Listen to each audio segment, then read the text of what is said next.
அந்த தெய்வங்கள் நடமாட்டம் சொல்லுவாங்க பார்த்தீங்களா, அது மாதிரி இருக்கவே எனக்கு ஒரு உணர்வு கிடைக்க மாட்டேங்க, உணர்வே இல்லை, ஏதோ மிஸ் ஆகிற மாதிரியே இருக்குது அப்படின்னு நீங்கள் ஃபீல் பண்ணுறீங்களா?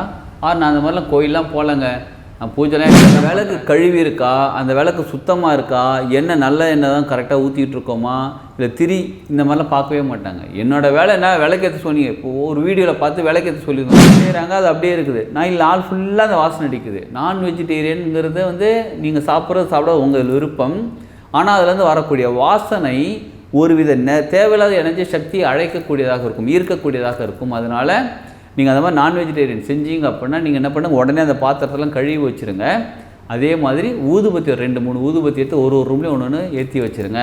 அப்போ அந்த நான் வெஜிடேரியன் அந்த வாசனை வெளியில் போய்ட்டு நல்ல ஒரு நறுமணமாக இருக்கட்டும். வீடு எப்போயுமே யார் எப்போ வந்தாலும் ஒரு நல்ல ப்ளசண்ட்டாக இருக்கு. வந்து காலையில் 6 மணிக்கு விளக்கு ஏற்றிட்டு அதுக்கப்புறம் நீங்கள் உங்கள் வீட்டு வேலையை பாருங்கள். சாயங்காலம் நிறைய பேர் என்ன சொல்கிறாங்க, வேலைக்கு போகிறாங்க, என்னால் வந்து விளக்கேற்ற முடியல, 6 மணிக்கு விளக்கேற்ற முடியல. 6 மணிக்கு இல்லைனா பரவாயில்ல, வீட்டுக்கு வந்துட்டு குளிச்சுட்டு சாமிக்கிட்ட போய் விளக்கேற்றுங்க. ஒரு 8 மணி ஆகுது, பரவாயில்ல விளக்கேற்றுங்க. தீபம் எந்த அளவுக்கு வெளிச்சம், வீடு தீபத்தில் வெளிச்சமாக இருக்கிறதோ அந்த அளவுக்கு நமது வாழ்க்கையும் தீபமாக ஒளிர் பெறும். இதுதான் தீபம் ஏற்றுறதுக்கான ஒரு சூட்சமம். அப்போ விளக்கேற்றுங்க. எந்த எண்ணெயில் விளக்கேற்றலாம் ஏற்கனவே சொல்லியிருக்கோம். நல்ல எண்ணெய், தேங்காய் எண்ணெய், பசுனை, இது 3த்தில் விளக்கேற்றலாம். இழுப்பு எண்ணெயில் விளக்கேற்றலாம். ஆனால் இழுப்பு எண்ணெய் ஒரிஜினல் கிடைக்குதான்னு பாருங்கள். இழுப்பு எண்ணெய் ஒரிஜினல் கிடைச்சா விளக்கேற்றலாம். வாழ்க வளமுடன். Healing hands education healing centre தங்கள் அன்புடன் வரவேற்கிறது.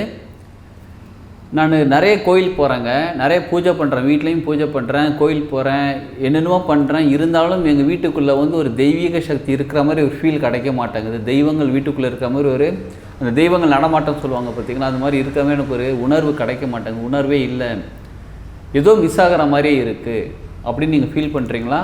நான் அந்த மாதிரிலாம் கோயிலெலாம் போகலங்க, நான் பூஜைலாம் எப்போ தான் பண்ணுறேன். இருந்தாலும் எங்கள் வீட்டில் தெய்வங்கள், அதாவது வீட்டில் தெய்வ கடாட்சம் இருந்தால் மட்டும்தான் ஒரு தனி மனிதனோட வாழ்க்கை மட்டுமல்ல குடும்பமும் சிறப்பாக வாழ முடியும், சிறப்பாக இருக்க முடியும். அப்போ வீட்டில் தெய்வ கடாட்சம் எப்பயுமே இருக்கிறதுக்கு என்ன பண்ணணுன்றதை தெரிஞ்சுக்கிறது தான் இந்த பதிவு. சரிங்களா?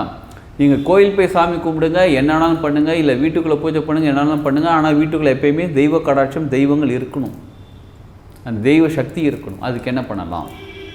ஃபஸ்ட்டு திங், பூஜை ரூம் எப்பயுமே சுத்தமாக இருக்க வேண்டும்.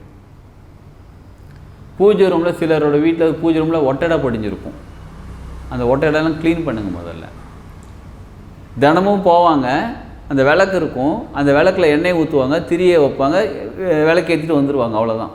அந்த விளக்கு கழுவி இருக்கா, அந்த விளக்கு சுத்தமாக இருக்கா, எண்ணெய் நல்ல எண்ணெய் தான் கரெக்டாக ஊற்றிட்டு இருக்கோமா, இல்லை திரி இந்த மாதிரிலாம் பார்க்கவே மாட்டாங்க. என்னோடய வேலை என்ன, விளக்கேற்ற சொன்னீங்க, இப்போது ஒரு வீடியோவில் பார்த்து விளக்கேற்ற சொல்லியிருந்தோம். நம்ம ஏற்கனவே ஒரு வீடியோவில் விளக்கேற்ற சொல்லியிருந்தோமா, அதை ஒருத்தரை பார்த்துட்டு தினமும் விளக்கேற்றிட்டு இருக்காரு. என்ன சார் அப்படின்றாரு. சார் கொஞ்சம் விளக்கை க்ளீன் பண்ணணும். அதை நீங்கள் சொல்லவே இல்லையே. நீங்கள் தினமும் எண்ணெய் ஊற்றி புது திரி போடுங்க, தினமும் புது திரி வேணாங்க. திரி வந்து கருகி இருக்குது பாருங்கள், அதை வந்து கட் பண்ணிடலாம், கத்திரிக்கோல் வச்சு கட் பண்ணிவிட்டு அதை கொஞ்சம் எடுத்து விட்டு கூட விளக்கேற்றலாம். அந்த கருப்பாக அந்த கருகி இருக்குது பாருங்கள், அது மேலே விளக்கேற்றுறது சின்ன சின்ன விஷயந்தாங்க. ஆக நீங்கள் இருக்கக்கூடிய உங்கள் வீட்டில் இருக்கக்கூடிய பூஜை ரூம், நான் வந்து ஒரு அலமாரி மட்டும் தான் வச்சுருக்கேங்க, ஒரு உட்டனில் வந்து செஞ்சு வச்சுருக்காங்க, அது பரவாயில்ல, எதுவாக இருந்தாலும் பரவாயில்ல. சாமி ரூம், பூஜை ரூம் எப்பயுமே சுத்தமாக இருக்க வேண்டும். விளக்கு ஏற்றி வைக்கிறதுக்கு நீங்கள் டெய்லி விளக்கலனா கூட அட்லீஸ்ட் திங்கட்கிழமையும் வியாழக்கிழமையும் விளக்கி வைக்கணும். ஏன்னா செவ்வாய்க்கிழமையும் வெள்ளிக்கிழமையும் விளக்கு நிச்சயமாக ஏற்றி ஆகணும். அப்போ செவ்வாய்க்கிழமையும் விளக்கு ஏற்றணும்னா முந்தின நாளே விளக்கு வச்சுருக்கணும், க்ளீன் பண்ணி வச்சுருக்கணும், அதை விளக்கி வச்சுருங்க. செவ்வாய்க்கிழமை விளக்கு ஏற்றி வச்சு, புதன்கிழமை விளக்கு ஏற்றி வச்சு, அடுத்த வியாழக்கிழமை க்ளீன் பண்ணுற போகிறோம், அடுத்த வெள்ளி சனி ஞாயிறு க்ளீன் பண்ணுற போகிறோம், திங்கட்கிழமை மறுபடியும் க்ளீன் பண்ணுற போகிறோம். அப்போ விளக்கு ஏற்றுருங்க. சரிங்களா? விளக்கு எப்போ ஏற்றுறோன்னு கேட்குறீங்களா? காலையில் 6 மணிக்கும் சாயங்காலம் 6 மணிக்கும் நிச்சயமாக விளக்கு ஏற்றிருக்கணும். காலையில் 6 மணிக்கு விளக்கு ஏற்றிட்டு அதுக்கப்புறம் நீங்கள் உங்கள் வீட்டு வேலையை பாருங்கள். சாயங்காலம் நிறைய பேர் என்ன சொல்கிறாங்க, வேலைக்கு போகிறாங்க, என்னால் வந்து விளக்கேற்ற முடியல, 6 மணிக்கு விளக்கேற்ற முடியல. 6 மணிக்கு இல்லைனா பரவாயில்ல, வீட்டுக்கு வந்துட்டு குளிச்சுட்டு சாமிக்கிட்ட போய் விளக்கேற்றுங்க. ஒரு 8 மணி ஆகுது, பரவாயில்ல விளக்கேற்றுங்க. தீபம் எந்த அளவுக்கு வெளிச்சம், வீடு தீபத்தில் வெளிச்சமாக இருக்கிறதோ அந்த அளவுக்கு நமது வாழ்க்கையும் தீபமாக ஒளிர் பெறும். இதுதான் தீபம் ஏற்றுறதுக்கான ஒரு சூட்சமம். அப்போ விளக்கேற்றுங்க. எந்த எண்ணெயில் விளக்கேற்றலாம் ஏற்கனவே சொல்லியிருக்கோம். நல்ல எண்ணெய், தேங்காய் எண்ணெய், பசுனை, இது 3த்தில் விளக்கேற்றலாம். இலுப்பை எண்ணெயில் விளக்கேற்றலாம். ஆனால் இலுப்பை எண்ணெய் ஒரிஜினல் கிடைக்குதான்னு பாருங்கள். இலுப்பை எண்ணெய் ஒரிஜினல் கிடைச்சா விளக்கேற்றலாம். சில கடைகளில் 5 எண்ணெய் சேர்ந்து கூட்டு எண்ணெய் எல்லாம் விற்கிறாங்க. அந்த மாதிரி வாங்காதீங்க முடிஞ்ச அளவு.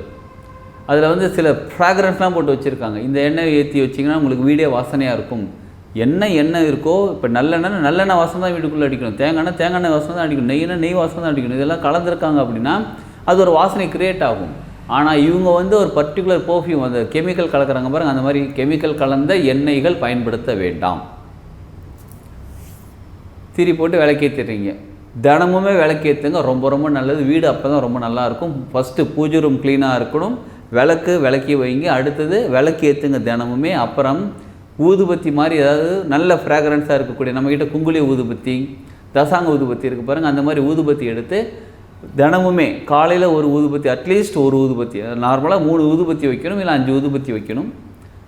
அப்போ 3 ஊதுபத்தியில் வைங்க. இப்போ வீடு ஃபுல்லாக நறுமணமாக இருக்க வேண்டும். வீட்டை முதல்ல க்ளீனாக இருக்கணும். வீடு எப்போயுமே நிச்சயமாக நீட்டாக இருக்கணும். பூஜை ரூம் நிச்சயமாக க்ளீனாக இருக்கணும். அதே மாதிரி கிச்சன் இருக்குது பாருங்கள். மோஸ்ட்லி கிச்சனில் தான் ஒரு மாதிரி ஸ்மெல் வருது.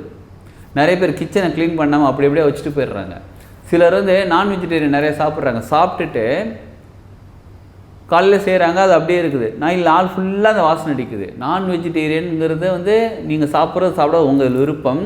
ஆனால் அதுலேருந்து வரக்கூடிய வாசனை ஒருவித தேவையில்லாத எனர்ஜி சக்தியை அழைக்கக்கூடியதாக இருக்கும், ஈர்க்கக்கூடியதாக இருக்கும். அதனால் நீங்கள் அந்த மாதிரி நான் வெஜிடேரியன் செஞ்சீங்க அப்படின்னா நீங்கள் என்ன பண்ணுங்கள், உடனே அந்த பாத்திரத்தெல்லாம் கழுவி வச்சுருங்க. அதே மாதிரி ஊதுபத்தி 2-3 ஊதுபத்தி எடுத்து ஒரு ரூம்லேயும் ஒன்று ஏற்றி வச்சுருங்க.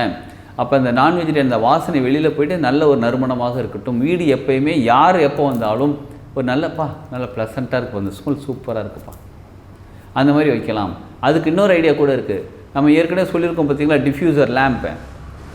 டிஃப்யூசர் லேம்ப் வாங்கி வச்சுட்டு விளக்கேற்றி வச்சுட்டு இந்த டிஃப்யூசர் ஆயில் கொஞ்சம் போட்டுக்கோங்க. ஒரு சாண்டல்வுட் ஆயில் இல்லை ஏதோ உங்களுக்கு பிடிச்ச வாசனைனா ஆயில் போட்டுக்கோங்க. இல்லை பச்சைக்கற்பூரம் இருக்குது, அதை போட்டுட்டு ஏற்றி வச்சிட்டிங்கன்னா வீடு ஃபுல்லாக நறுமணமாக இருக்கும்.